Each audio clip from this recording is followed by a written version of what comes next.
பொறியியல் படிப்பிற்கு ஏப்ரல் 15ஆம் தேதி முதல் ஆன்லைனில் விண்ணப்பிக்கலாம் என்று அண்ணா பல்கலைக்கழக பதிவாளர் கணேசன் தெரிவித்துள்ளார்.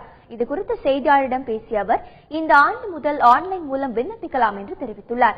இதற்காக 60 மையங்கள் அமைக்கப்பட்டுள்ளதாகவும் பதிவாளர் கணேசன் தெரிவித்துள்ளார்.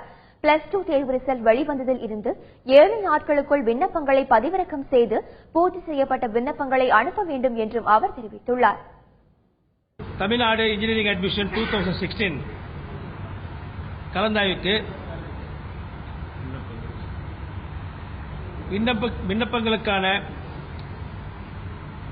Notification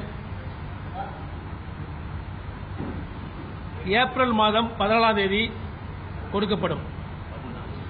April 14 14/4/2016. Registration of application through online. இந்த வருடம் எல்லா ஸ்டூடெண்ட் அப்ளிகேஷன் ஆன்லைன்ல தான் ரெஜிஸ்டர் பண்றாங்க. அது 15/4/2016 தொடங்கப்படும். 15/4/2016